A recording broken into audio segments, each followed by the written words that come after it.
আজকে valvular heart disease শুরু করি। তার আগে আমরা একুট হার্ট ফেলিওর রিউমেটিক ফিভারের ম্যানেজমেন্ট দিয়ে শুরু করি।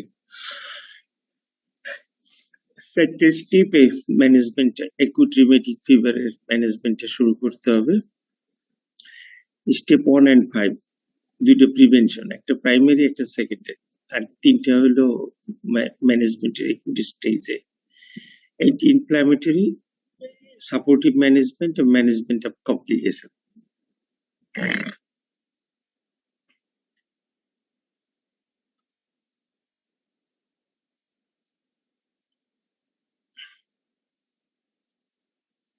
প্রাইমারি প্রিভেনশনের হলো মানে একুট রিউমেটিক ফিভারের প্রাইমারি প্রিভেনশন, যে সেটা হলো একুট রিউমেটিক ফিভার ডেভেলপ করার আগেই যদি স্ট্রেপ্টোকক্কাল সোর থ্রোট থাকে, সেটাকে যদি আমরা ট্রিট করতে পারি তাহলে মানে হবে না, একুট রিউমেটিক ফিভার হবে না। সেটা হলো primary prevention.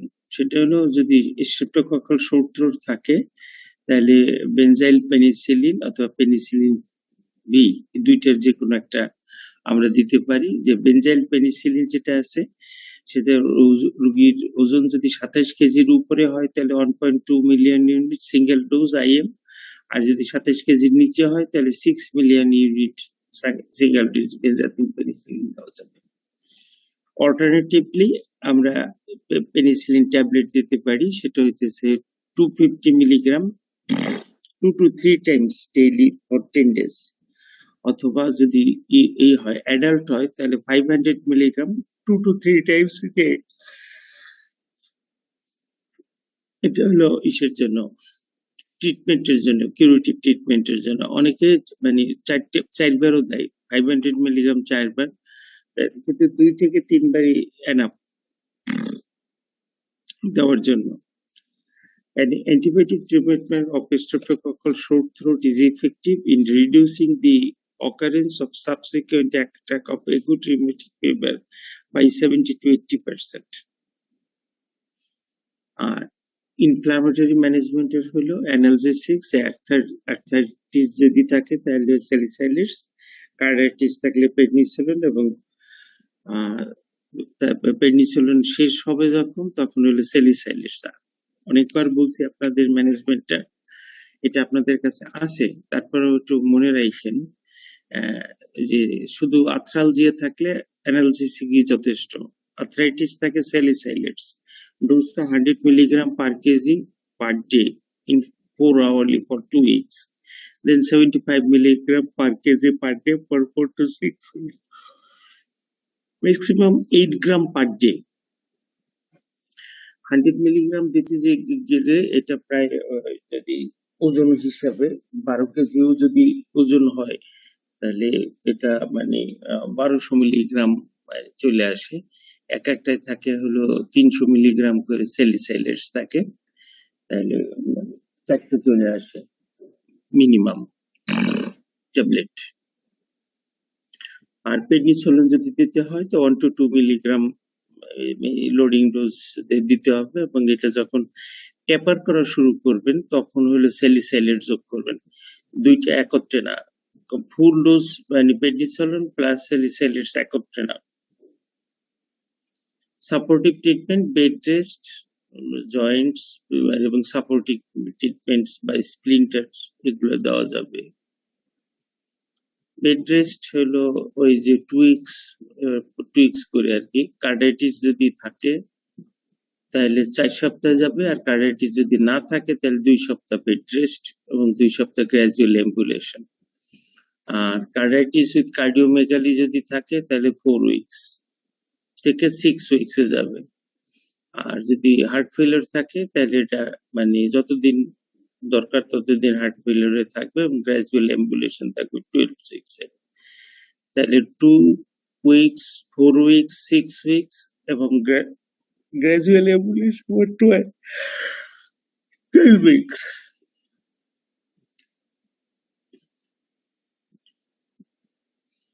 Management of complication, congestive heart failure থাকলে ডায়ুরেটিক্স দিতে হবে, ডিজিটালি স্পেশালি যদি দরকার হয় ভালভ রিপ্লেসমেন্ট এবং কোনো ক্ষেত্রে পার্মানেন্ট পেসমেকারও রাখতে পারে, যদি খুব রেয়ার।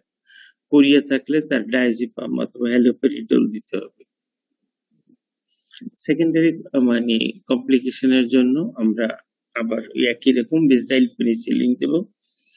সেখানে হলো 20 কেজির উপরে যদি থাকে, ওখানে ছিল 27 কেজি, আর 20 কেজির উপরে থাকলে 2 million unit IM injection every 4 weeks। যেখানে ডেন্সিটি খুব বেশি থাকে সেক্ষেত্রে 3 সপ্তাহ পরও দেওয়া যাইতে পারে। এবং বেনজাইল পেনিসিলিন যদি দেই তাহলে 250 মিলিগ্রাম টুয়াইস ডেইলি, এবং ইরিথ্রোমাইসিন দেওয়া যেতে পারে। এই ডোজটা যে প্রোফাইলেক্সিসের যে ডোজ, সেকেন্ডারি প্রিভেনশনের যে ডোজ আর হলো প্রাইমারি প্রিভেনশনের ডোজ এক না। প্রাইমারি প্রিভেনশনে হলো অ্যাডাল্টে 500 মিলিগ্রাম 2 to 3 টাইমস ডেইলি, আর হলো প্রাইমারি প্রিভেনশনে 4 টাইমস না, 4 টাইম না, 2 to 3 টাইমস ডেইলি। কেউ 4 টাইমস দেয়, কিন্তু সেটা মানে রিকমেন্ডেশন নাই। লেখাই আছে, হার্স্টে লেখা আছে 2 to 3 টাইমস ডেইলি, আর সেকেন্ডারি প্রিভেনশনের জন্য এটা 2 টাইমস ডেইলি, কিন্তু 250 2 to 3 টাইমস ডেইলি লেখা আছে। 2 টাইমস ডেইলি। আর ডিউরেশন মানে পরীক্ষার সময় এটা জিজ্ঞাসা করে যে কতটুকু দিবেন, কিভাবে দিবেন। একদম নিচ থেকে মনে রাখেন যে রিউমেটিক ফিভার কোনো কার্ডাইটিস নাই, 5 years, attack free 5 years or until the age of 21, which is not longer. তারপর রিউমেটিক ফিভার আছে প্লাস কার্ডাইটিস আছে, কিন্তু নো রেসিডুয়াল হার্ট ডিজিজ বা নো ভালভুলার হার্ট ডিজিজ। যেমন আমাদের একটা মানে রিউমেটিক ফিভারের পরে এমআর অথবা এমএস এটা নাই, কিন্তু তার একটা কার্ডাইটিস আছে, সেই ক্ষেত্রে 10 বছর অথবা until the age of 21 years, which is longer। একটা রিউমেটিক ফিভারের পরে ভালভুলার লিশন আছে, কার্ডাইটিস হয়ে গেছে এবং একটা ভালভুলার লিশন আছে, পারসিস্টেন্ট এমএস বা এমআর আছে, সেই ক্ষেত্রে at least 10 years since the last episode or until the age of 40, which is longer, sometimes it may be lifelong prophylaxis। 40 বছর পর্যন্ত দেওয়া যায় অথবা লাইফ লং দেওয়া যায়। যে সমস্ত ক্ষেত্রে মানে বেশি রিউমেটিক ফিভারের প্রিভ্যালেন্স বেশি, অথবা মানে হাউসহোল্ড মানে সোশিও ইকোনমিক স্ট্যাটাস অত ভালো না এবং খুব ক্রাউডেড অবস্থায় থাকে, সেক্ষেত্রে লাইফ লং দিতে পারেন। আদারওয়াইজ 40 years এর পরে কন্টিনিউ যদি না করেন সেটাও আপনি পারেন। 40 বছর পর্যন্ত দিয়ে মানে বাদ রাখলেন, রিপিটেড আর যদি না হয়। এটা দেওয়া হয় হলো রিপিটেড ইনফেকশন যদি না হয়, তাহলে রিউমেটিক ফিভারের রিকারেন্সটা ফেরানো গেলে ভালভের লিশনটা ফেরানো যায়।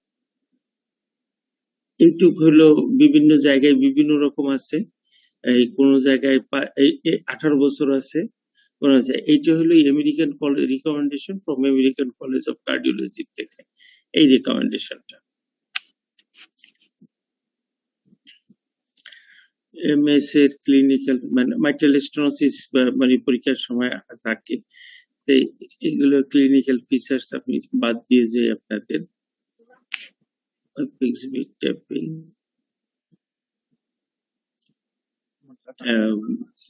ডিফারেন্সিয়াল ডায়াগনোসিস মাইট্রাল স্টেনোসিসের আপনার অনেক বিপদে পড়েন। সেই ক্ষেত্রে আপনার বল বাল্ব থ্রোম্বাস বলেন, বল বাল্ব থ্রোম্বাস না বলা ভালো, লেফট এট্রিয়াল মিক্সোমা একটা বলতে পারবেন, আর একটা ডায়াস্টোলিক মারমার দিয়ে একটা মানে করা যায়, সিবিআর এমআর অথবা বিএসডি কে আনা যায়।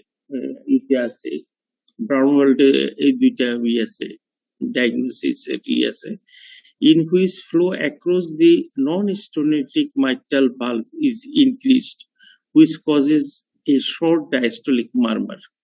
এই সিভিআর এমআর এবং বিএসডি তে একটা শর্ট ডায়াস্টোলিক মারমার হয়, এটা আনতে পারেন ইসে। আর হাইপারট্রপিক কার্ডিওমায়োপ্যাথিতে early diastolic flow in the hypertrophied non মানে ডিস্টেন্সেবল লেফট ভেন্ট্রিকেলে হইতে পারে, কিন্তু রিয়ালি এটা না বলা ভালো। আর এনুলার ক্যালসিফিকেশন এটাও না বলা ভালো, ডিজেনারেটিভ মানে রিউমেটিকের জায়গায় ডিজেনারেটিভ থাকে, কিন্তু সেক্ষেত্রে মাইট্রাল থাকে না। আপনি ডায়াস্টলিক মানে এই এটিএল সেপ্টাল ডিফেক্ট আনা যায়। এটিএল সেপ্টাল ডিফেক্টেও একটা মানে ট্রাইকাসপিড ফ্লো মারমারের যে ফরম্যাট আছে, সেটা ডায়াস্টলিক মারমারের মতো অনেক খারাপ হয়।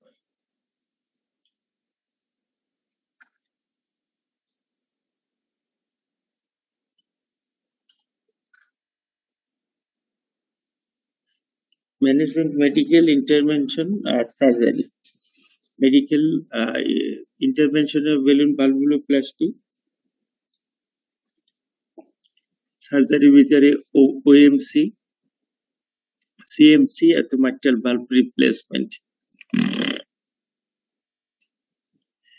মেডিকেল ম্যানেজমেন্টের এইম হইতেছে prevention of recurrent rheumatic fever, prevention and treatment of complication, and monitoring the disease progression for intervention and time. যতক্ষণ মনিটর করবে এবং প্রোগ্রেস যখন করবে, প্রয়োজন হলে ইন্টারভেনশন করতে হবে। এটা হলো আলটিমেটলি এইম ম্যানেজমেন্টের, যে রিকারেন্স যেন রিউমেটিক ফিভারের না হয়। All patients with significant MS should be advised to avoid strenuous exercise. Mild মডারেটরের দরকার নাই, সিগনিফিকেন্ট হলে তার এক্সট্রেনিয়াস এক্সারসাইজ এভয়েড করবে। সেকেন্ডারি প্রোফাইলাক্সিসের জন্য penicillin, prophylaxis for infective endocarditis no longer recommended. Anemia and infection should be treated promptly, and anticoagulant warfarin for prevention of systemic embolism in mitral stenosis and atrial fibrillation. Ventricular rate control যদি থাকে, digoxin, beta blocker অথবা কোনো ক্ষেত্রে calcium channel blocker দেওয়া যাবে atrial ফিব্রিলেশনে। Diuretic therapy to control pulmonary congestion. These drugs do not benefit in mitral stenosis and sinus rhythm, but it is of value in slowing ventricular rate in atrial fibrillation and in treating patient with right-sided heart failure. Digitalis role কোথায়? Sinus রিদমে কোনো role নাই। Sinus রিদমে অনেকে দেখছি আমরা digoxin দিয়ে দিই, কিন্তু ডিগক্সিন সাইনাস রিদম এবং mitral stenosis এর রোল নাই। Hemoptysis is managed by reducing the pulmonary venous pressure, including sedation, assumption in upright position, and aggressive diuresis. এবং ট্রিটমেন্ট অফ আন্ডারলাইং কজেস, কারণ ম্যাক্সিমাম ক্ষেত্রে এটা পালমোনারি ভেনাস প্রেশার বেড়ে এটা হইতে থাকে। Criteria for mitral valvuloplasty significant symptom থাকতে হবে এবং কন্ট্রাইন্ডিকেশন গুলো অ্যাবসেন্ট থাকতে হবে।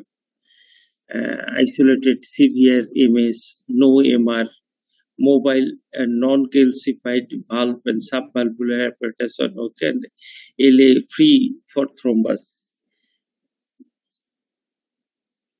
Mitral valve replacement is indicated if there is substantial mitral regurgitation, mitral valve is rigid or valve is calcified. Distorted মানে valve anatomy যদি distorted থাকে এবং calcified থাকে এবং ভালভের যদি অ্যাসোসিয়েটেড আদার্স লিশন থাকে, রিগার্জিটেশন আছে, সেই সমস্ত ক্ষেত্রে আর পিটিএমসি করা যায় না, সেই ক্ষেত্রে রিপ্লেসমেন্টটা জরুরি।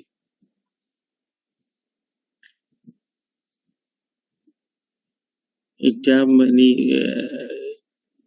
লেটেস্ট গাইডলাইনটা দেখে এটা মানে এখানে রিপ্লেস করে নিও, এটা মনে হয় 14 গাইডলাইনের থেকে নেওয়া।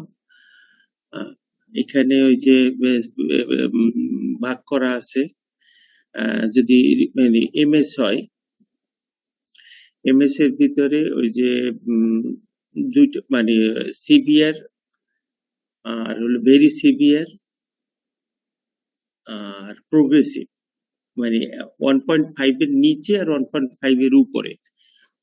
যদি ভেরি সিভিয়ার হয়, অনেক নিচে হয় এবং প্রেশার হাইপ টাইম যদি 220 এর উপরে থাকে, এটা যদি সিমটোমেটিক হয় তাইলে তো পিটিএমসি করা যাবে যদি ভালভ অ্যানাটমি সুইটেবল হয়, আর যদি ভালভ অ্যানাটমি সুইটেবল না হয় তাহলে সেক্ষেত্রে দুইটা অপশন থাকে। যদি ক্লিনিক্যাল কন্ডিশনে ফিট থাকে এবং কন্ট্রাইন্ডিকেশন না থাকে সার্জারি, তাহলে মাইট্রাল ভালভ রিপেয়ার করা যায়, আর যদি কন্ট্রাইন্ডিকেশন থাকে তাহলে বেলুন ভালভুলোপ্লাস্টি করা যায়। তাহলে severe mitral stenosis less than 1 symptomatic valve anatomy favorable, it is ideal for balloon valvuloplasty। কিন্তু valve anatomy favorable না থাকলে এবং হাই রিস্ক যদি মানে না থাকে তাহলে সার্জারি, আর হাই রিস্ক থাকলে আবার বেলুনের ভালভুলোপ্লাস্টি করা যায়। সেক্ষেত্রে তার এই ইন্ডিকেশনটা কমে আসে আর ক্লাস 2B ইন্ডিকেশনে চলে আসে। আর যদি অ্যাসিমটোমেটিক হয়, সিভিয়ার মাইট্রাল স্টেনোসিস একের নিচে কিন্তু অ্যাসিমটোমেটিক, সেই ক্ষেত্রেও যদি থাকে ইন্ডিকেশনটা চেঞ্জ হয়ে যাবে। ভালভ মরফোলজি নো মানে এলএ প্লট আর মানে এমআর যদি না থাকে তাহলে মানে করতে হবে, পিরিয়ডিক ফলো আপ থাকতে হবে।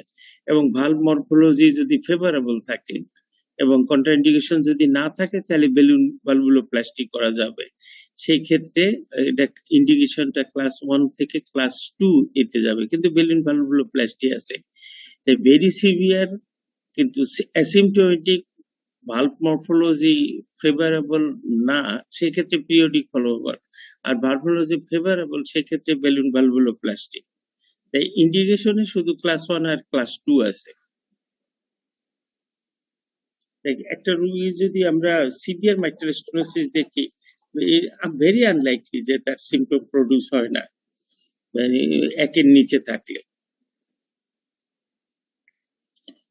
একের নিচে থাকলে শুধুমাত্র ভালভ অ্যানাটমিটা ফেভারেবল না থাকলে তার ফলো আপে থাকবে।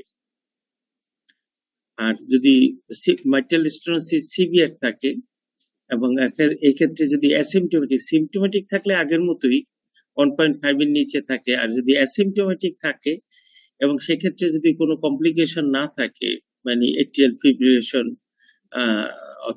যদি না থাকে তাহলে পিরিয়ডিক ফলো। এট্রিয়াল ফিব্রিলেশন থাকলে আবার ওই যে খুঁজে বের করতে হবে ভালভ মরফোলজি সুইটেবল কিনা, যদি সুইটেবল না থাকে ফলো আপ, সুইটেবল থাকলে এই ট্রিটমেন্টের মূল মানে উদ্দেশ্য কথা হইতেছে সিমটম, সিভিয়ারিটি এন্ড কমপ্লিকেশন, তিনটা জিনিসের তোমার অ্যাড করে নিতে হয়। যদি কমপ্লিকেশন থাকে, সিমটম থাকে, সিভিয়ার থাকে এবং ভালভ মরফোলজি ফেভারেবল থাকে এবং কোনো কন্ট্রাইন্ডিকেশন না থাকে তাহলে পিটিএমসি, আর যদি কন্ট্রাইন্ডিকেশন থাকে সেক্ষেত্রে পিরিয়ডিক ফলো আপ, আদারওয়াইজ যদি একদম ডিস্টর্টেড থাকে তাহলে ভালভ রিপ্লেসমেন্ট করা যাবে।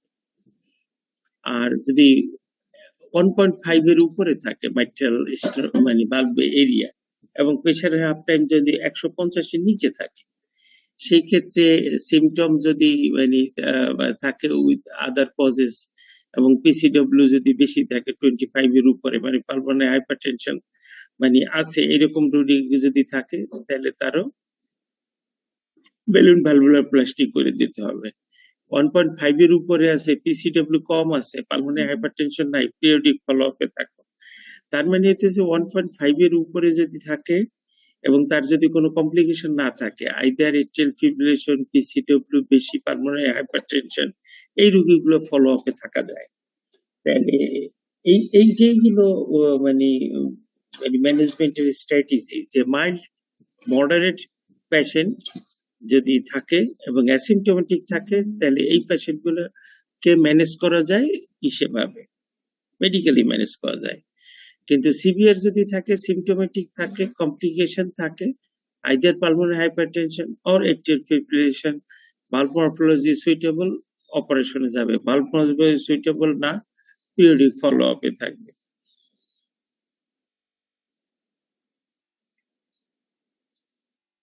মাইট্রাল রিগার্জিটেশনের যেতে ম্যানেজমেন্টের ভিতরে তোমাদের পরীক্ষার সময় তো সবসময় তোমরা মানে প্রিকোর্ডিয়ামে the carotid arterial outflow stroke is sharp in severe and volume may be normal or reduced in when the presence of heart failure. Patient dyspneic থাকে, palpation apex blade when it is displaced to the reed, bisque and hyperdynamic apex blade feel active and rocking due to LV overload. Apical thrill থাকতে পারে, palpable P2 high if pulmonary hypertension. Auscultation first heart sound soft, second heart sound normal, and apical third heart sound করে। Apical holosystolic high pitched murmur reduced to axilla. Aortic area in posterior leaflets and mitral valve prolapse, and it may be silent tremor. Maximum তো আমরা বলি যে ইসে যায়, অ্যাপেক্সে ইতে যায়, এক্সিলায় যায়। মাঝে মাঝে এটা অ্যাওরটিক এরিয়াও যেতে পারে, পোস্টেরিয়র লিফলেট যদি ইনভলভ হয়। The systolic murmur commences immediately after the soft first heart sound and continues beyond and may obscure the A2 because of the persistent pressure difference between the left ventricle and left atrium after aortic valve closure. এটা মানে থাকে যেটা systolic মারমার যেটা থাকে, এটার pressure gradient বেশি থাকে দুইটার জন্য। লেফট ভেন্ট্রিকেল এবং লেফট এট্রিয়ামের ভিতরে প্রেশার গ্রেডিয়েন্ট বেশি থাকে, এই জন্য এটা মানে সেকেন্ড হার্ট সাউন্ড ক্লোজ করার পরেও ক্লোজ করার পরেও একটু বেশি থাকে, পানিতে একটু বেশি থাকে।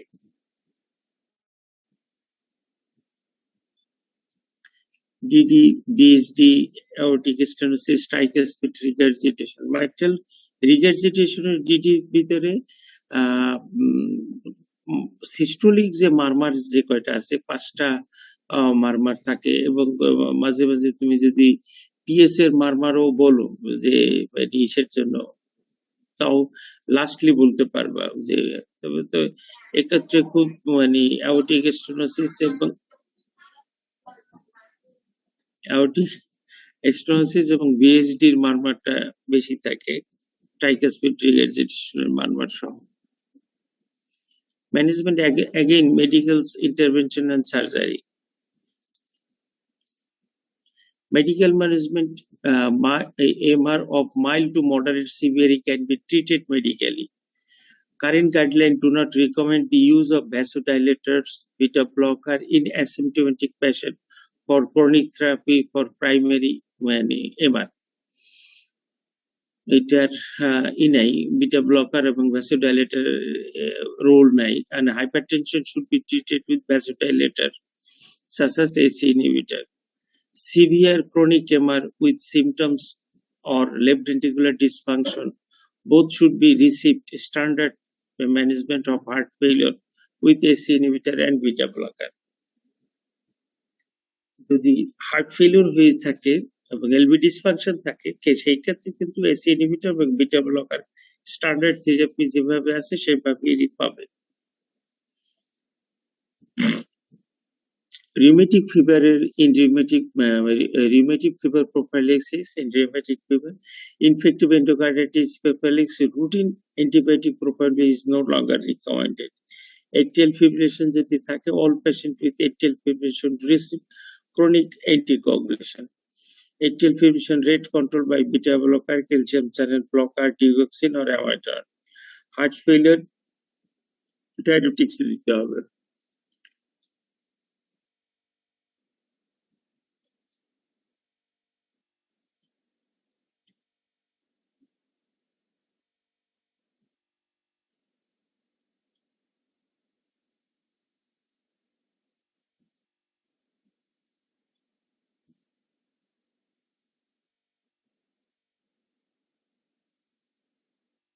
Next is patient should receive reviewed at regular interval because of mitral valve repair or mitral valve replacement. কখন করবে? যখন worsening of the symptoms থাকবে, progressively cardiac megaly থাকবে এবং echocardiac evacuation of deterioration of the left ventricular function.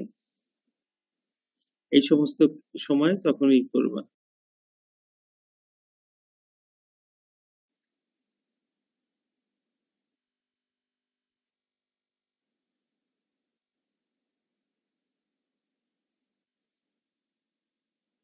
Indication of surgery কখন, মানে severe mitral regurgitation যদি থাকে, মাইট্রাল এবং সিমটম থাকে, কমপ্লিকেশন থাকে, তাহলে তার মানে সহজ হিসাবে সে ডেফিনিট ট্রিটমেন্টের মধ্যে যাবে। এখানে ইন্টারভেনশনের সুযোগ খুব কম। মাইট্রাল ভালভ রিপ্লেসমেন্ট এবং কোনো ক্ষেত্রে যদি ডেফিনিট থাকে, যেমন মাইট্রাল ভালভ একটা টিয়ার হয়ে গেছে, হ্যাঁ, এবং অনেক ক্ষেত্রে হলো মাইট্রাল ভালভ প্রোলাপস থাকে এবং টিয়ার মানে থাকে, এমআর থাকে। সেই সমস্ত ক্ষেত্রে মাইট্রাল ভালভ গুলো রিপেয়ার করা সম্ভব রিপ্লেসমেন্ট ছাড়াও। সেই ক্ষেত্রে রিপেয়ার করার প্ল্যান করতে হবে with a mitral valve in hand. যদি রিপেয়ার পসিবল না হয় তাহলে হবে। এখন প্রাইমারি আর সেকেন্ডারি আবার সেকেন্ডারি এমআর অন্য কোনো কারণে, যে কার্ডিওমেগালি হয়ে গেছে বা ইসকেমিক কার্ডিওমায়োপ্যাথি অথবা ডাইলেটেড কার্ডিওমায়োপ্যাথি, আদারওয়াইজ ভালভটা মানে ডাইলেটেড, ভালভ ভালো আছে কিন্তু ভালভের ওয়াল গুলো যেগুলো আছে সেগুলো ডাইলেটেড আছে। সেই ক্ষেত্রে তোমার সেকেন্ডারি যে কজগুলো আছে সেই কজগুলোর ভিগারাস ম্যানেজমেন্ট করতে হবে। আমার coronary artery disease, heart failure এবং সেই সমস্ত ক্ষেত্রে ট্রিটমেন্ট পানি দেওয়া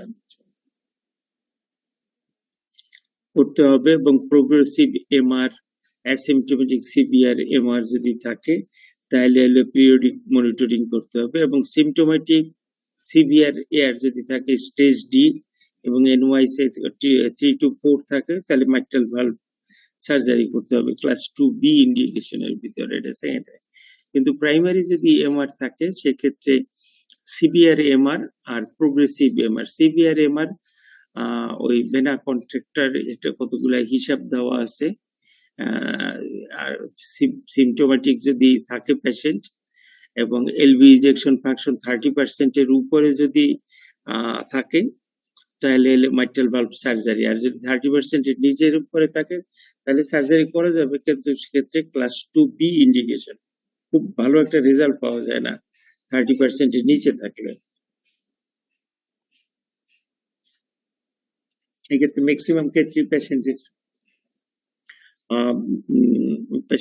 খারাপ হয়ে পড়ে। এবং যদি অ্যাসিম্পটোমেটিক থাকে, অ্যাসিম্পটোমেটিক থাকলেও যদি তার এলবি ইজেকশন ফ্র্যাকশন ইসের উপরে থাকে, 50-60 নিচে থাকে, এবং এই ক্ষেত্রে এলবি ডায়ামিটারটা যদি বেশি থাকে, 40 যদি বেশি থাকে, সেক্ষেত্রে সার্জারি ইন্ডিকেশন। মানে অ্যাসিম্পটোমেটিক পেশেন্ট কিন্তু প্রোগ্রেসিভলি ডাইলেটিক মানে কন্ডিশন থাকে, এলবি ইজেকশন ফ্র্যাকশন ডিটোরিয়েট করতে থাকে। পরীক্ষার সময় তো অনেক কিছু তালগোল মিলিয়ে যায়, সবকিছু তোমার একত্রে মনে থাকে না।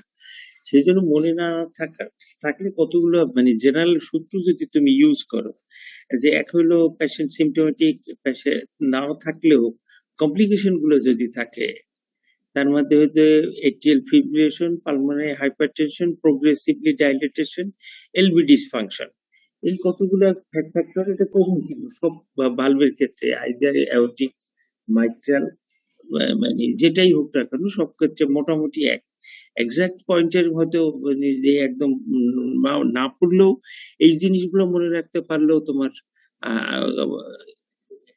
মানে অ্যান্সার দিয়ে চলে আসা যায়। এবং এলবি ইজেকশন ফ্র্যাকশন 60% এর উপরে যদি থাকে এবং এলবি ইজেকশন ফ্র্যাকশন 40 যদি নিচে থাকে তাহলে সেক্ষেত্রে কি করবেন, এবং likelihood of success more than 95% যদি থাকে, সেই ক্ষেত্রে মাইট্রাল ভালভ রিপেয়ার করবেন, এবং যদি না থাকে তাহলে পিরিয়ডিক ফলো আপ করবেন। আমার মানে পেশেন্টের এলবি সিমটোমেটিক না, এলবি ইজেকশন ফ্র্যাকশন আমার 40% এর উপরে আছে এবং তার এলবি ডায়ামিটার বড় হয় নাই, তাহলে এই পেশেন্ট আমার একটা মাইট্রাল আছে, রিগার্জিটেশন আছে, পেশেন্ট অ্যাসিমটোমেটিক। সেই ক্ষেত্রে এরকম একটা পেশেন্টকে আপনি অ্যাডভাইস করবেন সার্জারির জন্য কিনা, এটা খুব মানে ক্রুশিয়াল একটা মানে পয়েন্ট। আমি আমার একটা পেশেন্টকে এরকম একটা সার্জারি করতে হয়েছিল, একটা কুমিল্লার একটা পেশেন্টকে। আমরা এখানে বলছিলাম সিভিয়ার এমআর ছিল এবং অ্যাসিমটোমেটিক ছিল। পেশেন্টটা খুব ইয়াং পেশেন্ট ছিল। তারে আমরা মানে আমি ডিসিশন দিয়েছিলাম যে তুমি এমন একটা জায়গায় যে অপারেশন করো যে ক্ষেত্রে তোমার সাকসেস রেটটা খুব ভালো থাকে। ও করছিল অপারেশনটা, কিন্তু অনেকদিন ভালো ছিল, পরে একটা বেবিও নিতে পারছিল। ওর ওই যে এলবি ইনজেকশন ফাংশন ভালো ছিল, ডিটোরিয়েট করে নাই। তাহলে ওরে বলছি যে তুমি ডিটোরিয়েট করার আগে করো, কারণ ডিটোরিয়েট করে গেলে তুমি মনে করো যে ক্লাস 1 ইন্ডিকেশন তোমার যে নিয়ে যে যদি করে মানে 60% এর নিচে এবং এলবি ডায়ামিটার বাড়তে থাকে, তখন যদি করে তার এই আফটার এইগুলা ভালো থাকে না। এবং এই ক্ষেত্রে শুধু রিকমেন্ডেশন তখনই করছে যে সাকসেস রেট খুব বেশি থাকবে এবং মর্টালিটি কম থাকবে। এই ক্ষেত্রে এরকম যদি হয় তাহলে, কিন্তু যদি কারো সাকসেস রেটের সম্পর্কে কনফিউশন থাকে, মর্টালিটি রেট কনফিউশন থাকে, সেক্ষেত্রে সার্জারিতে না যাওয়া ভালো। এই হলো মাইট্রাল ভালভ সার্জারির মুদ্রা কথা। আর এটা তো আমরা কয়েকদিন আগেও প্রেজেন্ট করছি যে সিভিয়ার এজ যদি থাকে তাহলে আমরা কি করব। সিভিয়ার এজ এর 3টে সিমটম থাকে: অ্যানজাইনা, হার্ট ফেলিয়ার এবং সিনকপ। এবং ফিজিক্যাল এক্সামিনেশন পরীক্ষার সময় আঁকতে দেয় স্যাররা যে এটা হলো নর্মাল কর্ডোয়ার ইসের, আর এটা অ্যাওর্টিক স্টেনোসিস পালস। পরীক্ষার সময় মানে তোমরা আসলে খুব ইজিলি একটা কোশ্চেন মানে গেস করতে পারো। ফিজিক্যাল এক্সামিনেশন থেকে একটা কোশ্চেন রিটেনে থাকে। ফিজিক্যাল এক্সামিনেশনের থেকে 4টা কোশ্চেনের মধ্যে একটা কোশ্চেন তোমার কমন, মানে 25% তুমি কমন ব্লাইন্ডলি ফেলতে পারো। সেটা হইতেছে একটা পালস এক্সামিনেশন করে তুমি কি পাইবা, একটা নেক ভেইন এক্সামিনেশন করে কি পাইবা, কার্ডিয়াক ইম্পালস এক্সামিনেশন করে কি পাবা, এবং সেকেন্ড হার্ট এক্সামিনেশন করে কি পাবা। এই 4টার ভিতরে যে কোনো একটা তোমার পরীক্ষার সময় থাকবে। একদম তুমি মানে ব্লাইন্ডলি তুমি ধরে নিতে পারো যে এটা তোমার থাকবে, এতে কোনো ধরনের তোমার ভুল নেই। তো সেরকম মানে এটা মানে ইসের জন্য, পালসের জন্য নর্মাল যেরকম থাকে এরকম আপ স্ট্রোক থাকে এবং নেমে আসে, এবং অ্যাওর্টিক স্টেনোসিসে এটা ডিলেট এবং মানে মানে হয়, আপ স্ট্রোক হয়। পরীক্ষার সময় শুধু পালস দেখা মানে এক্সামিনেশন যদি করতে বলে, এরকম স্লো রাইজিং যদি পালস থাকে, যে তুমি আর কি মানে দেখতে চাও এরকম যদি বলে, তাহলে তুমি অ্যাওর্টিকটা বললো যে আমি যে স্যার মাইট্রাল সরি আমি অ্যাওর্টিক এরিয়াটা অসকালটেট করতে চাই। অসকালটেশন করে ওখানে যদি সিস্টোলিক মারমার পাই, যেটা রেডিয়েট করতে চাই এই ক্যারোটিডে, তাহলে সেটা in favour of aortic stenosis হয়। The physical examination, palpation of the carotid upstroke, evaluation of the systolic murmur, and assessment of the splitting of the second heart sound, and examination of the signs of heart failure. এটা হলো physical এক্সামিনেশনে মানে ইসের aortic স্টেনোসিসের heart failure আছে কি নাই, এবং second heart সাউন্ডের যে স্প্লিটিং যেটা আছে। কারণ যদি থাকে মানে কনজেনিটাল থাকে মানে ইটা, তাহলে ওই ভালভের তো থাকে না, ডিস্টরশন বা ক্যালসিফিকেশন থাকে না, সেই ক্ষেত্রে স্প্লিটিং এর থাকে, অ্যাসেসমেন্ট করতে হয় স্প্লিটিং দিয়ে, আর সিস্টোলিক মারমারটা দিয়ে করতে হয়। পালসের rate rhythm usually normal, slow rising, late peaking, and low amplitude of carotid impulse, that is purpose and tardus carotid impulse, specific for severe MS. এটা স্যারদের ভালো মনে থাকে, এইটুকু জিজ্ঞাসা করে যে ওই যে পারভার্স and tardus carotid impulse এটা আছে। BP may be normal when severe MR is present, systolic blood pressure and pulse pressure may be reduced. Precordium systolic মানে distension of left ventricle often visible and palpable. Apex beat হলো carotid impulse is sustained and normal in position. এই ক্ষেত্রে হয় না, apex bit shift করে না, apex bit normally থাকে, যেহেতু এটা কনসেন্ট্রিক টাইপ অফ হাইপারট্রফি থাকে, অ্যাপেক্স বিট সেম পজিশনে থাকে, কিন্তু এটা মানে একটা সাস্টেইন ফর্ম থাকে। সাস্টেইন মানে হলে আমরা নেক্সট টাইমে এই দেখাবো, কার্ডিয়াক ক্যারোটিড ইম্পালস দেখাবো। ইম্পালস হলো 2/3 পিরিয়ডের বেশি সময়তে তোমার হাতে যদি পালপারেশন হয় তাহলে এটাকে সাস্টেইন করবে।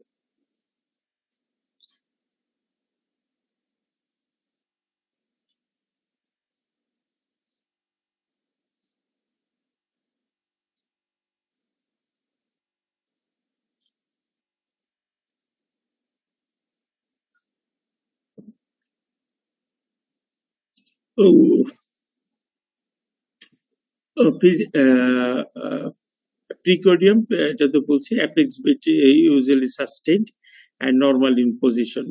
Systolic thrill usually best appreciated when the patient leans forwards during full expiration in the second right intercostal space and supraesternal nose.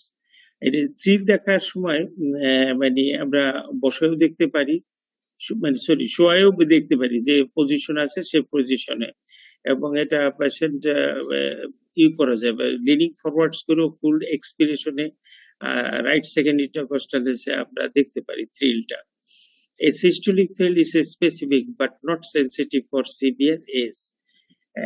এটা পাইলেই যে এস সেটা না, কারণ এস ছাড়াও অনেক শুধুমাত্র হাইপার ফ্লো অথবা ফ্লো বাড়লেও অ্যাওটিক মানে স্টোনোসিসের মতো এটা ফ্লো মারমার পাওয়া যেতে পারে। Specific but not sensitive. এটা ছবি বিচ্ছিদের বোঝা না। ফিজিক্যাল এক্সামিনেশনে অসকালটেশনে first heart sound normal, first heart সাউন্ডের কোনো ঝামেলা নেই normally. Second heart sound single in severe MS. Splitting of the second heart is helpful in excluding the diagnosis of severe MS. Splitting of the second heart sound is helpful in excluding the diagnosis of severe MS.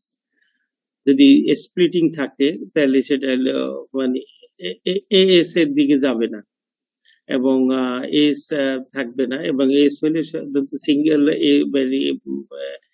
থাকে severe S A.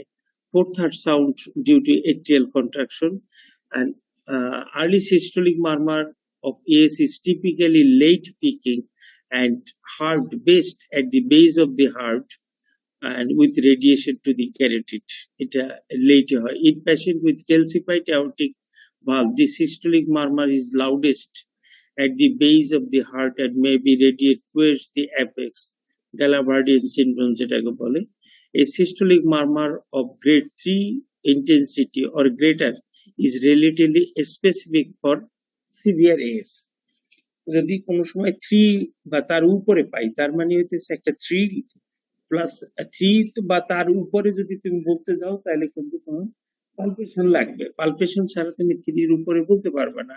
কারণ মানে তুমি যদি তোমাকে যদি শুধু auscultation করতে দেয় তাহলে তুমি কিন্তু বইলো না, গ্রেডটা তুমি বইলো না, গ্রেডটা তোমার অসকালটেশন ছাড়া তুমি কোরিলেট করতে পারো না। যদি বইলেও ফেলো কোনো সময় তাহলে বলবা যে স্যার এটার সিভিয়ারিটি এত বেশি আমার কাছে মনে হয়েছে যে এখানে ডেফিনেটলি একটা থ্রিল থাকবে এইরকম এটা পজিশনে আছে, এবং আমি এটা নিশ্চিত হইতে পারবো যদি আমি থ্রিল মানে পালপেশন করতে পারি আর কি। ভুল বলে ফেললেও যদি যৌক্তিকভাবে এটা খণ্ডন করা যায় যে আমি ভুল করছি বা বুঝতে পারি তাহলে যৌক্তিকভাবে খণ্ডন করা যায়। আর যদি মানে বুঝতে না পারি এবং ভুলই থাকে তাহলে সেটা সমস্যা।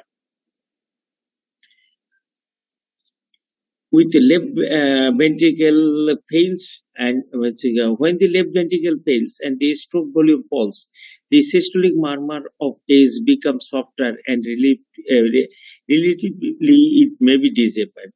তারা জিজ্ঞাসা করে যে লেফট ভেন্ট্রিকুলার ফেইলিউর যদি হয়ে যায় অথবা স্ট্রোক ভলিউম যদি কম থাকে, ফোর্স অফ কন্ট্রাকশন যদি কম হয় তাহলে তোমার মারমারের কি অবস্থা হবে? তখন ওই যে তোমরা স্লো ফ্লো স্লো মারমার যেগুলো বলো সেইগুলো এইখানে। When the left ventricle fails and the stroke volume falls, the systolic murmur of the AS becomes softer and rarely it may be disappear. In younger patients with congenital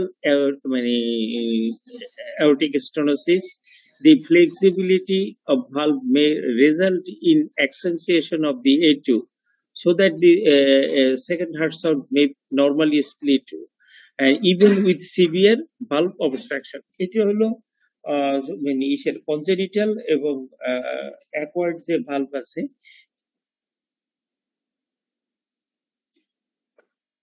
না না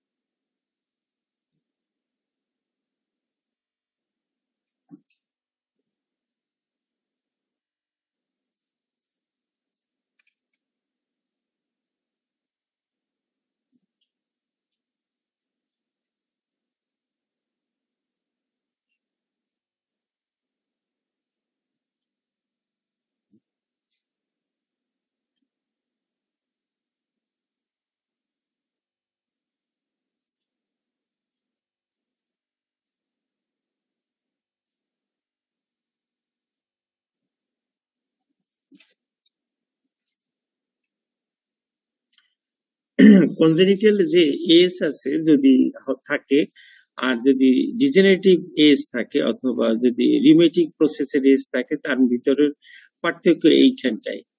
In patient with congenital, the flexibility of the valve may result in accentuation of the A2. মানে সাধারণত A2 তো soft থাকে ইসের জন্য এবং single থাকে, so that the second heart sound may normally split and even in severe valve obstruction. এটা হলো একটু মানে একটু ডিফারেন্সিয়েটিং পয়েন্ট সিভিয়ার এস এর জন্য, কনজেনিটাল এজ যদি থাকে।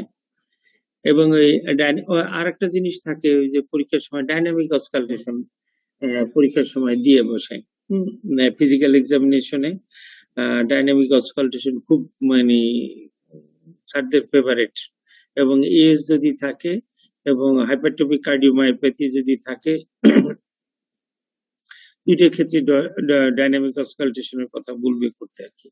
Dynamic auscultation, the intensity of the systolic murmur varies from beat to beat when the duration of the diastolic filling varies, as in atrial fibrillation or following premature contraction. The characteristics in helping differentiating AS from MR, in which the MR is usually unaffected. The murmur of the valvular AS is augmented by squatting, which increases the stroke volume. The murmur of valvular AS is augmented by squatting, which increases stroke volume. যদি বসে পড়ে তাহলে তার venous return বাড়তে থাকে এবং সেই venous return বাড়ার জন্য তার স্ট্রোক ভলিউম বাড়ে, যার জন্য মারমার এটা বাড়ে, ভালভুলার এসে বাড়ে। It is reduced in intensity during a strain of valsalvular maneuver or when standing, both of which reduces the transvalvular flow. এই দুইটা তিনটা ম্যানুভার, একটা ভালসালভার ম্যানুভার আর একটা হলো স্ট্রেইনিং। এই যে ম্যানুভার গুলা করলে যে কমবে বা ট্রান্সভালভুলার ফ্লো কমে, যার জন্য এটা কমে। It is reduced in intensity during a strain of valsalva or when standing, both of which reduce the transvalvular flow. আপনারা জানেন, এটা বলবো না, ইনভেস্টিগেশনও জানেন, ওই গ্রেডিয়েন্ট জিজ্ঞাসা করে কত থাকে এবং ফ্লো ভেলোসিটি দিয়ে ভাগ করা থাকে।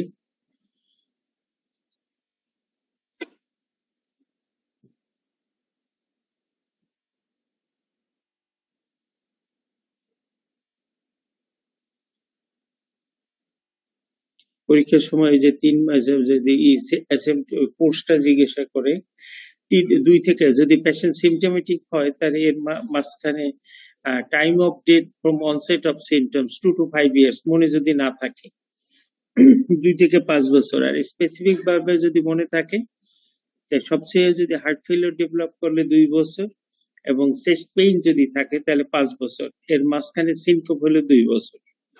মানে টাইম অফ ডেথ এর মধ্যে পেশেন্টগুলো, ম্যাক্সিমাম পেশেন্টগুলোই মারা যায় একবার সিমটম ডেভেলপ করতে পারলেই হলো।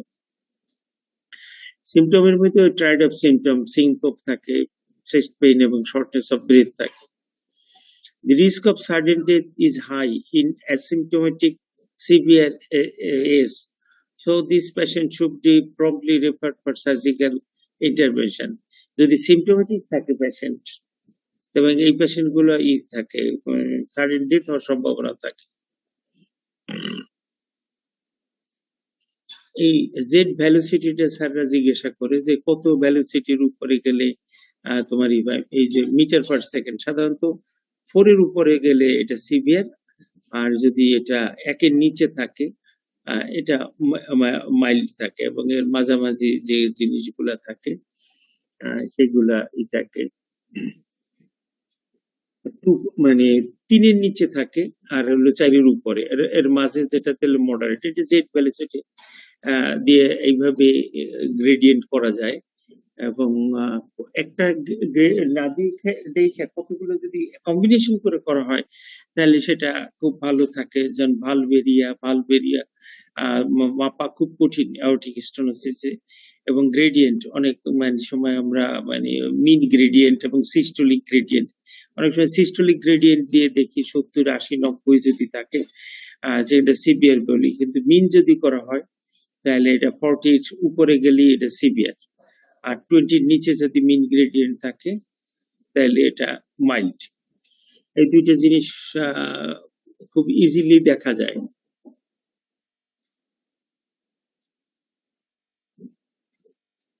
Management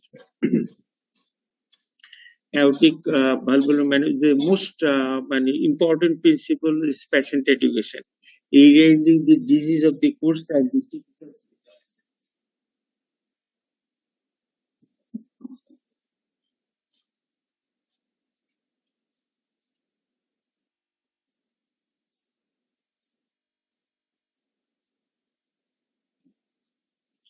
The most important principle is patient education regarding the disease of the coast and the typical symptoms. Rheumatic fever prophylaxis in rheumatic aortic valve disease, and patient with severe AS should avoid vigorous physical activities. Mild to moderate ক্ষেত্রে কখনোই তোমার activities restrict করা দরকার হয় না। Severe যদি থাকে সেই সমস্ত পেশেন্টের কম্পিটিটিভ স্পোর্টস, ভিগোরাস স্পোর্টস এগুলো অ্যাভয়েড করতে বলতে হয়। কারণ হচ্ছে এই সমস্ত ক্ষেত্রে টেকিকার্ডিয়া হয়, টেকিকার্ডিয়া হলে ওই ফিলিংটা কমে যায় এবং পেশেন্ট আলটিমেটলি ওই কার্ডিয়াক আউটপুট কমে যায়, স্ট্রোক ভলিউম কমে, পেশেন্ট শকে চলে যায়। Adults with aortic stenosis should be evaluated and treated for coronary artery disease risk factor. Echocardiogram is recommended for evaluating annually for severe AS, and on to 2 years for moderate AS, and every 3 to 5 years for mild AS. And exercise testing may be helpful apparently in asymptomatic patient to detect the overt symptom. As many exercise tolerance test aortic stenosis is contraindicated. কিন্তু তখনই করতে পারবে যখন asymptomatic patient থাকবে এবং এর operation লাগবে কিনা বা এই সিমটম ডেভেলপ করে কিনা, ক্রোনোটোপিক রেসপন্স এবং হেমোডাইনামিক রেসপন্স কেমন আসে সেটা দেখার জন্য এক্সারসাইজ টেস্ট করা যেতে পারে সুপারভাইজড ওয়েতে। ম্যানেজমেন্ট হলো মেডিকেল ম্যানেজমেন্ট আর হলো ইন্টারভেনশন, সার্জারি, তিনটেই এই ক্ষেত্রে আছে। Medical management হলো asymptomatic severe AS should have a good prognosis and conservative management is appropriate. Medical therapy for inoperable patients, then comorbid condition যদি থাকে সেক্ষেত্রে patient সার্জারির ইন্ডিকেশন আছে কিন্তু অপারেবল না, মাল্টিপল comorbidities আছে। In abnormal accumulation of fluid, diuretics may be used with caution. AC inhibitor, sodium nitroprusside, phosphodiesterase inhibitor should be used with caution. Start with slow dose. এবং AF should be treated promptly. Asymptomatic severe AS can undergo non-cardiac surgery and pregnancy with careful hemodynamic monitoring. অনেক ক্ষেত্রে ওই যে severe S থাকে কিন্তু asymptomatic থাকলেও স্যাররা operation করতে চান না বা কোনো ক্ষেত্রে সার্জনরা ভয় পান, সেই ক্ষেত্রে একটা ইকোকার্ডিওগ্রাম দরকার এবং পেশেন্টের সিমটোমেটিক স্ট্যাটাস। সবার আগে হলো পেশেন্ট সিমটোমেটিক কিনা, পেশেন্ট যদি সিমটমেটিক থাকে ইট শুড বি অ্যাড্রেসড। সিমটমেটিক না থাকলে তুমি দেখতে হবে তার এলভি ডিসফাংশন, এলভি ডাইলেটেশনটা কেমন আছে, জিনিসগুলো মানে দেখতে হবে যে অপারেশনের সময় কি হইতে পারে। কতগুলো জিনিস তুমি যদি একটু খেয়াল রাখো যে অপারেশনের সময় একটা হইতে পারে হাইপারটেনশন, আমি হাইপারটেনশন কমব্যাট করার জন্য আমি আইনোট্রপিক সাপোর্ট রাখি। আরেকটা হইতে পারে ফেইলিওর হইলে যেন আমি তার অক্সিজেন এবং ডায়ুরেটিক্স তারকে পুশ করতে পারি। আরেকটা হইতে পারে প্রেশার শুট করতে পারে। সেই সমস্ত ক্ষেত্রে আমি তার নাইট্রেটস অথবা ভ্যাসোডাইলেটরস যাতে দিতে পারি। আরেকটা হইতে পারে অ্যারিথমিয়া। অ্যারিথমিয়ার ভিতরে এসবিটি অথবা ভেন্ট্রিকুলার ফিব্রিলেশন এবং ভেন্ট্রিকুলার ট্যাকিকার্ডিয়া, এই তিনটি অ্যারিথমিয়া হতে পারে। এগুলোর কমব্যাট করার জন্য যেন আমি আগে থেকে প্রস্তুত থাকি। যদি আমি আগে থেকে প্রস্তুত থাকতে পারি তাহলে আমি এগুলো মানে ডিটেক্ট করতে পারবো এবং প্রম্পটলি করতে পারবো। আর যদি না প্রস্তুত থাকি তাহলে সেই ক্ষেত্রে সমস্যা হবে।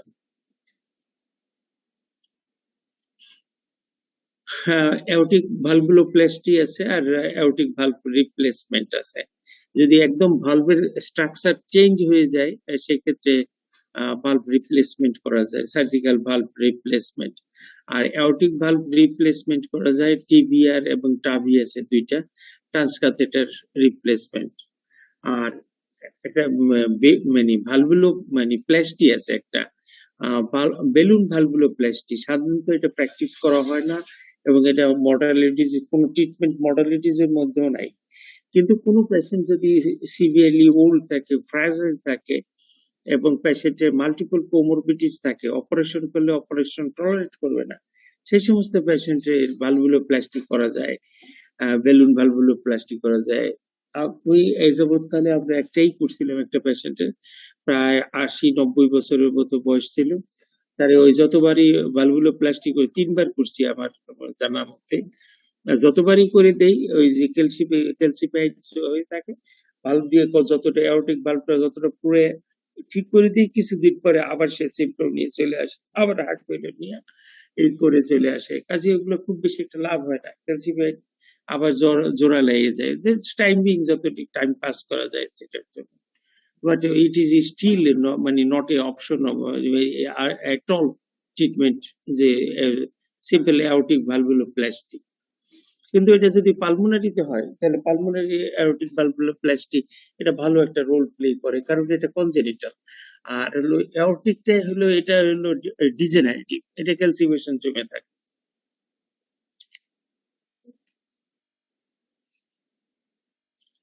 ইন্ডিকেশন ফর সার্জারি যদি ওইরকম সিভিয়ার অ্যাওর্টিক স্টেনোসিস যদি থাকে এবং অন্য কোনো কারণে যদি সিএপিজি লাগবে অথবা হার্ট সার্জারি লাগবে তাহলে সেক্ষেত্রে অ্যাওর্টিক ভালভ রিপ্লেসমেন্ট থাকবে। এরপর হলো সিমটোমেটিক স্ট্যাটাস যদি থাকে, সিভিয়ার সিমটোমেটিক যদি থাকে তাও রিপ্লেসমেন্ট। যদি সিমটম না থাকে, অ্যাওর্টিক স্টেনোসিস সিভিয়ার থাকে, এলভি ফাংশন যদি নরমাল থাকে এবং সিভিয়ার ক্যালসিফিকেশন এবং rapid progression annual execution surgery এগুলো যদি না থাকে তাহলে পেশেন্ট এডুকেশন করে দেয়। তার মানে severe aortic stenosis without symptom, good LV systolic function, no indication for other surgery, LV ejection fraction is more than 50%, এই পেশেন্ট গুলাকে তুমি পিরিয়ডিক ফলো আপের ভিতরে বা ইভ্যালুয়েশন করে রাখতে পারো কেয়ার করলে। কিন্তু এই পেশেন্ট গুলোই অপারেশনে যাবে যদি তার এলভি ডাইলেটেশন হইতে থাকে অথবা এলভি ইজেকশন ফ্র্যাকশন 50% এর নিচে চলে যায়, সেই সমস্ত ক্ষেত্রে তাদেরকে অপারেশনে দিতে হবে। এবং যে সমস্ত ক্ষেত্রে সিমটম আনক্লিয়ার, ইজেকশন ফ্র্যাকশন ভালো আসে, সেই ক্ষেত্রে এক্সারসাইজ টেস্ট করাই দিতে পারো। এই ক্ষেত্রে যদি ক্রোনোট্রপিক রেসপন্সটা কম থাকে অথবা যদি বিপি ড্রপ করে অথবা পেশেন্ট যদি সিমটম ডেভেলপ করে তাহলে সেই ক্ষেত্রে সার্জারির দিকে আসবে। খুব সিম্পল কথায় যদি আমরা মানে অ্যাওর্টিক মানে ভালভটা দেখি তাহলে সিভিয়ার সিমটোমেটিক এন্ড কমপ্লিকেশন যদি থাকে তাহলে operation, severe symptomatic complication severe আছে তাহলে ফলো আপ, এবং এর সাথে যদি কমপ্লিকেশনটা যোগ করা যায়, এলভি ইজেকশন ফ্র্যাকশন কমতে থাকে এবং যদি এক্সারসাইজ টেস্ট করে পাই তাহলে সেক্ষেত্রে অপারেশন। খুব ডিটেলস মানে জানা থাকবে আর খুব সিম্পল এক লাইনে যদি ম্যানেজমেন্ট বলতে বলে বা এক লাইনে তোমার ভিতরে যদি রাখতে হয় তাহলে তুমি এক লাইনেও যেন ম্যানেজমেন্ট তুমি রাখতে পারো, পানি দিয়ে নেই।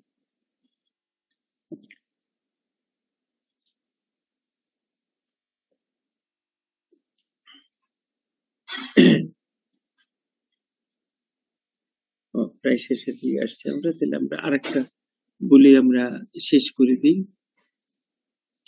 এটা আরো ডিটেলস মানে গাইডলাইন অনুসারে দেওয়া আছে। ওই যে যদি সিভিয়ার থাকে, অ্যাওর্টিক ভালভ উইথ রিডিউসড মানে ওপেনিং থাকে, সিভিয়ার এজ যদি ওই ম্যাক্সিমাম ভ্যালোসিটি 4 এর উপরে থাকে, এবং যদি সিমটোমেটিক থাকে এবিআর, অ্যাসিমটোমেটিক যদি থাকে তাহলে কতগুলো জিনিস দেখতে হবে।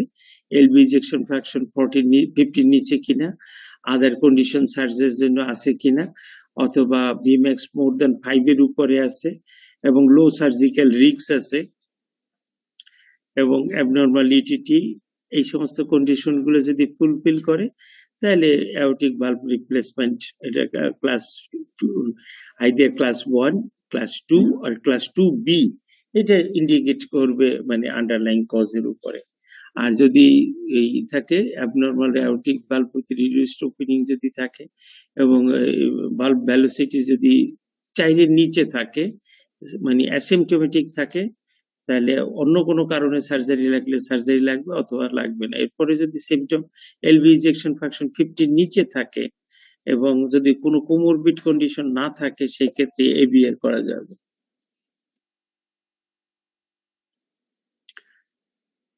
মাইট্রাল রিগার্জিটেশনে আমরা সরাসরি সাইনে, এই পরীক্ষার সময় মাইট্রাল রিগার্জিটেশন স্যারদের খুব ফেভারিট টপিক, কারণ হইতেছে এখানে পেরিফেরাল সাইন পাওয়া যায়। তুমি পেরিফেরাল সাইন দিয়েই তুমি মানে অ্যাওর্টিক রিগার্জিটেশন ডায়াগনোসিস করতে পারো। আর আমার মতো বোকা হইলে তুমি সমস্ত ফাইন্ডিংস পাওয়ার পরও তুমি বলবা অ্যাওর্টিক স্টেনোসিস, যার জন্য 6 মাসের জেল কাটতে হবে। যতদিন জীবনে আমি অ্যাওর্টিক রিগার্জিটেশন পড়াই, আমার ওই দুঃখের কথা মানে মানে মনের মধ্যে জায়গা ওঠে। পরীক্ষার ফার্স্ট টাইম আমি অ্যাওর্টিক রিগার্জিটেশন পাইয়াও সমস্ত কিছু বইলে তারপর বলছি aortic stenosis. High volume collapsing pulse, zero blood pressure বলে এই কথা বলছি। এই কথা আর শুনে লাভ নাই। ওকে, সাইনের ভিতরে পালস, মারমার এবং আদার সাইন্স, এগুলো মানে 10টা মানে পেরিফেরাল সাইন আছে, একদম মুখস্থ করে রাখতে হবে। আর্লি ডায়াস্টলিক মারমার থাকে, আর হলো সিস্টোলিক একটা মারমার থাকে, এবং অস্টিন ফ্লিট মারমার, সব diastolic murmur. Early diastolic murmur, mid diastolic murmur, systolic murmur সবই পাওয়া যাবে অ্যাওর্টিক রিগার্জিটেশনে। সিস্টোলিক মারমারটা দেখে মনে হবে যে এটা অ্যাওর্টিক স্টেনোসিস। তুমি পরীক্ষার সময় ভুলই করে বসবা যে স্যার সিস্টোলিক এবং ডায়াস্টোলিক দুই মারমারই আছে, এটা অ্যাওর্টিক স্টেনোসিস এবং অ্যাওর্টিক রিগার্জিটেশন দুইটাই। কারণ হলো তোমার অ্যাপেক্স বিট শিফট করে যাবে, তোমার যেহেতু ডাইলেটেশন আছে, শিফট করে যাবে, এটা ডিফারেন্সিয়েট করা আদার সাইন দিয়ে করতে হবে। ক্যারোটিড পালসও তুমি পাবা, হাই ভলিউম কোলাপসিং এবং ইসের ডিসপেডিয়াল পালসের মতো হবে, মাঝামাঝি একটা অবস্থায় যে তোমার দাঁড়ানো থাকবে। আর অ্যাপেক্স বিটটা হচ্ছে ডিসপ্লেসড হিভিং অ্যাপেক্স বিট, মানে ভলিউম ওভারলোডের জন্য এটা হবে, এবং এইটা ওই যে ইসের এবং প্রি সিস্টোলিক ইম্পালস থাকবে, 4/3 সাউন্ড থাকবে। পরীক্ষার সময় ওই যে ইনস্পেকশনে হলো ভিজিবল এপিক্যাল ইম্পালস পাওয়া যায় এটা, এবং পালপেশনে displaced heaving apex beat, volume overload, forceful and ill sustain.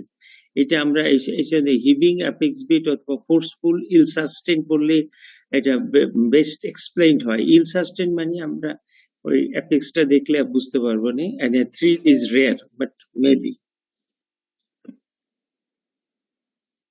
First and second heart sound মানে এটা নর্মাল থাকবে, অ্যান্ড হলো ডায়াস্টোলিক মানে ডিক্রিসেন্টো মারমার। Characteristics murmur is best heard in the left side of the sternum during held expiration with patient leaning forwards. Systolic murmur, increased flow volume, and Austin Flint murmur, soft mid diastolic murmur. এটা functional mitral stenosis করতে পারে in severe AR. এটা মানে স্যারদের একটু মানে গুগলি কোশ্চেনের মতো থাকে, যে এটা ফাংশনাল ইসের মারমার হয়। ওই দিক থেকে তোমার অ্যাওটিক রিগার্জিটেশন যখন হইতে থাকে তখন মানে একটি এন্টেরিয়র মাইক্টাল লিফলেটটা ফ্ল্যাটারিং হইতে থাকে, এবং ফ্ল্যাটারিং হইতে থাকে মানে হইতেছে ওই ফ্লোর জন্য এটা কাঁপতে থাকে এবং এটাকে চাইপে নিয়ে আসে, মাইক্টাল ভালভের এন্টেরিয়র লিফলেটকে চাইপে নিয়ে আসে, এবং তখন সেটা মাইক্টাল স্টেনোসিস না থাকলেও একটা ফ্লো মানে অবস্ট্রাকশনের মতো তৈরি করে।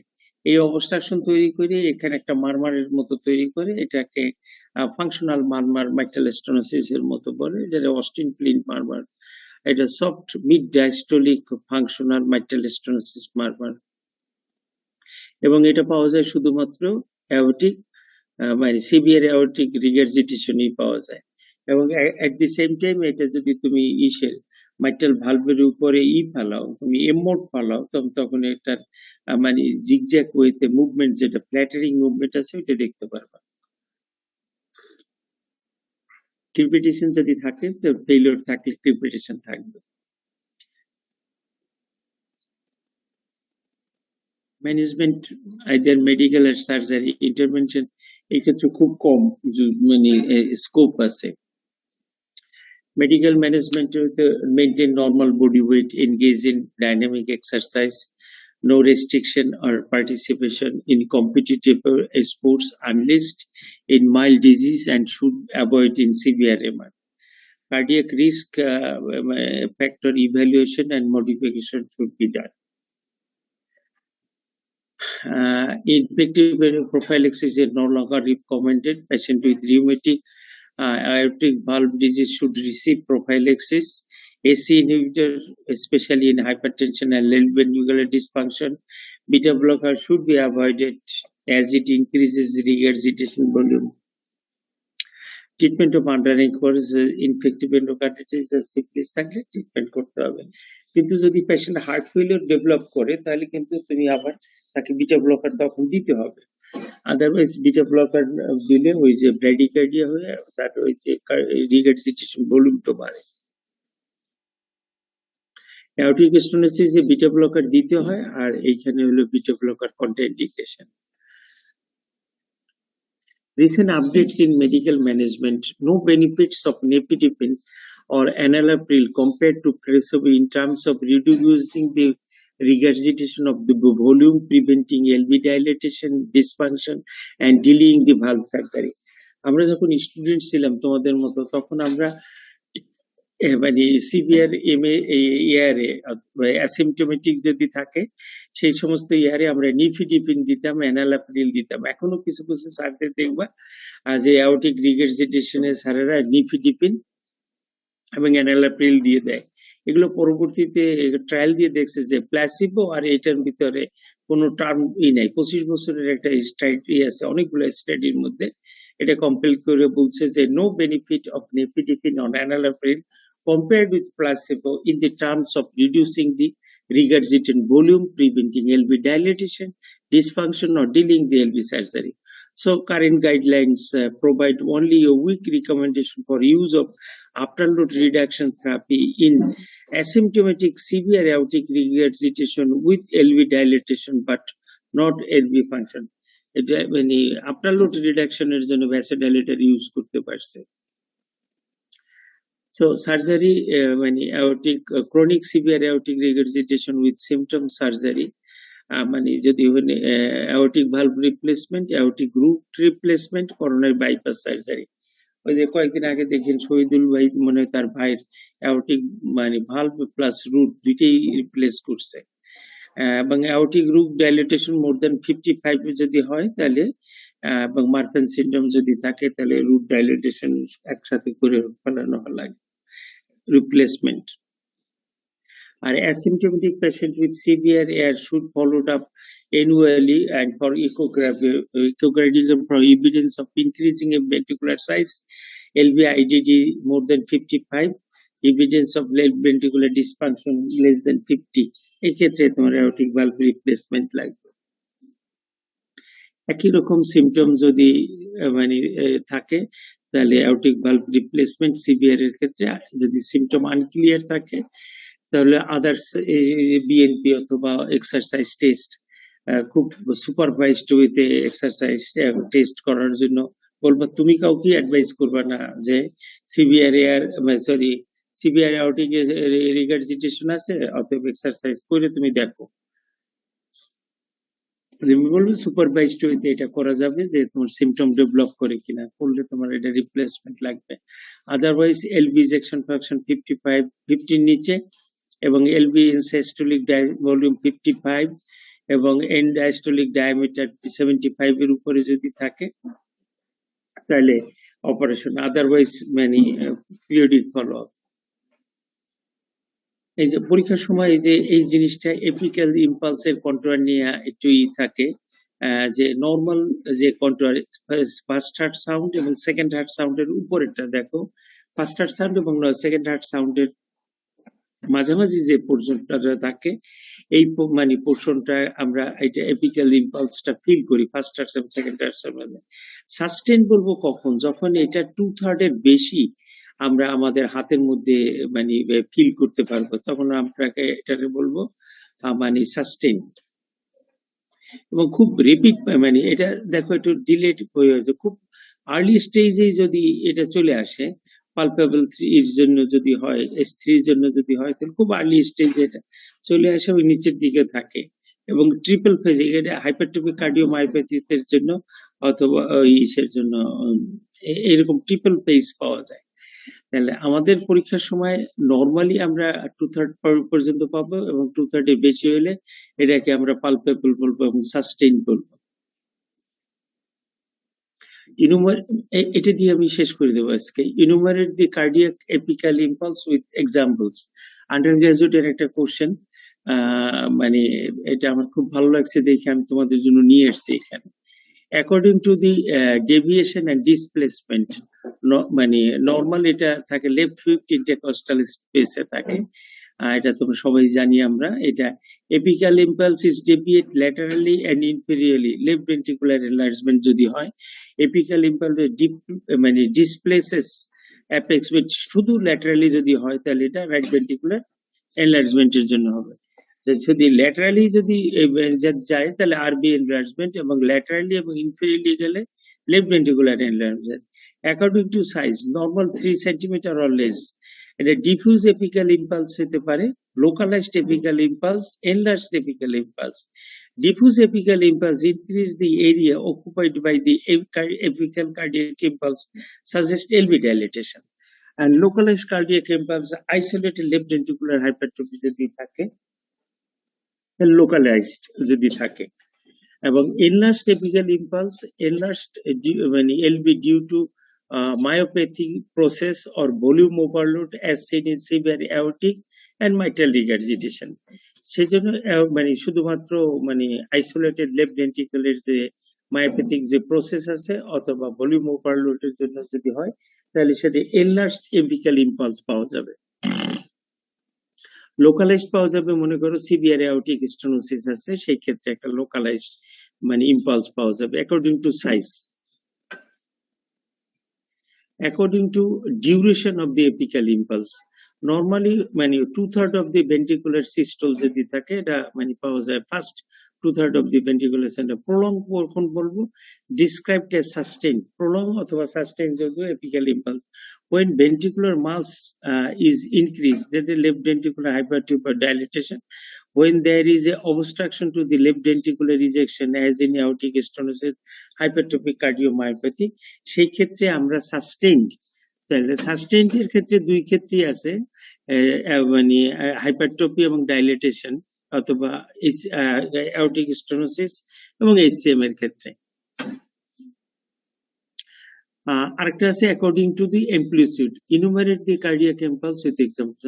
অ্যাকর্ডিং টু দি অ্যাম্প্লিটিউড আমরা ফোর্সফুল বলি, feeble, hyperdynamic, triple apical impulse এবং ট্রিপল রিপল, এই কতগুলা টার্ম বলি আমরা। মানে অ্যাপেক্স যখন দেখতে যাই আমরা ফোর্সফুল বলি। In hypertrophy and obstruction to flow, the apical impulse is forceful, pushing the examiner science, volume and pressure overload, দুইটাই মিলে এটা মানে ফোর্সফুল হবে।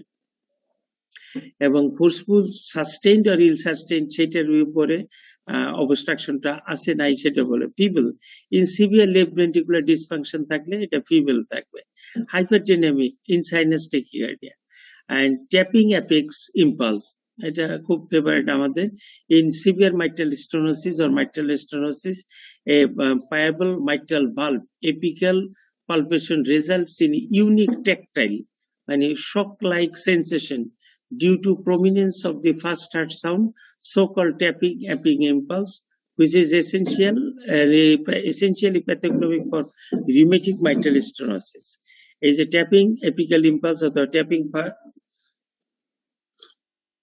apic ridge, যেটাকে মানে প্যাথোগনোমিক বলি আমরা রিউমেটিক মাইট্রাল স্টেনোসিসের জন্য। আরেকটা আছে ট্রিপল রিপেল, এটা hypertrophic obstructive কার্ডিয়া might also be a classical apical impulse. The so-called triple ripple corresponds to the presence of palpable show impulse in early and mid diastole and separated by the withdrawal of the apical impulse relative to dynamic outflow obstruction, a palpable atrial contraction to the third impulse. এই লাস্টেরটার মতো এই যে triple ripple, এইটা এই যে first এবং সেকেন্ডটার থেকে থার্ডটার যে আউটওয়েড ইম্পালস এটার থেকে ডিফারেন্সিয়েট করা।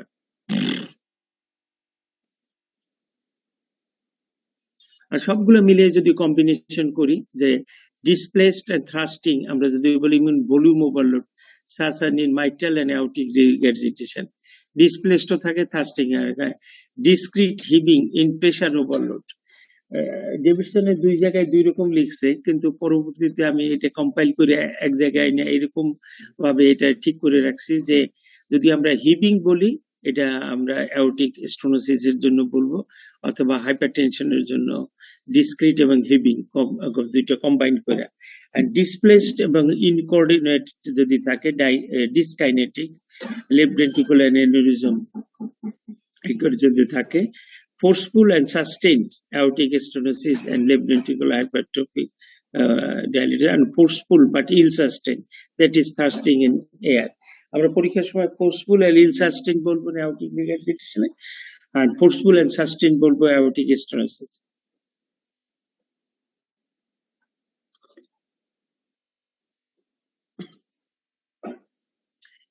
এটাই মোটামুটি। আর এই যে ইসের ভেনাস পালসের পড়তে মানে পরীক্ষার সময় থাকে, জিজ্ঞাসা করে স্যাররা যে আছে কিনা, ইওএফ আছে কিনা, ট্রাইকাসপিড স্টেনোসিস থাকলে একটা জায়ান্ট ইওএফ থাকে, ট্রাইকাসপিড রিগার্জিটেশন থাকলে জায়ান্ট ভিওএফ থাকে।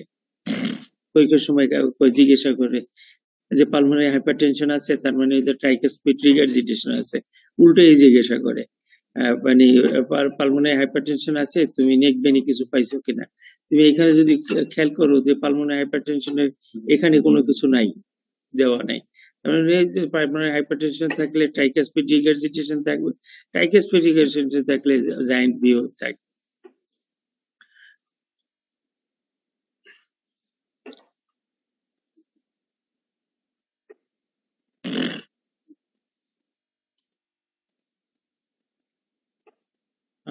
ওই যে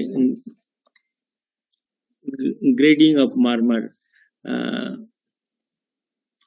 এই যে তিন বা মানে যদি তিনের উপরে মানে ইজিলি হার্ট নো থ্রিল, হ্যাঁ এটা হইলে তিন বলতে পারবা। এবং তিনের উপরে যখনই যাইতে চাও তুমি মানে লাউড মারমার উইথ এ থ্রিল লাগবে তোমার, তাই তিন পর্যন্ত তুমি মানে লাগবে, কিন্তু তিন যদি বলো তাহলে তোমার এক্সক্লুড করতে হবে থ্রিল নাই।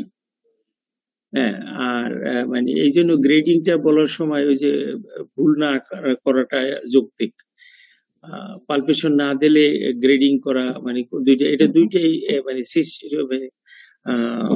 অসকালটেশন প্লাস ইসের মিলানো, পালপেশন মিলানো। গ্রেড 1 হলো ভেরি মানে heard by an expert in optimum condition, grade 2 হলো heard by non expert in optimum, grade 3 easily heard এবং নো থ্রিল। তুমি 3 নম্বর বললে যে স্যার আমি ইজিলি শুনতে পাইছি সেই জন্য আমি এটাকে গ্রেড 3 বলছি। গ্রেড 4 বলতে গেলেই তোমার মারমার লাগবে, 4 এর উপরে গেলেই।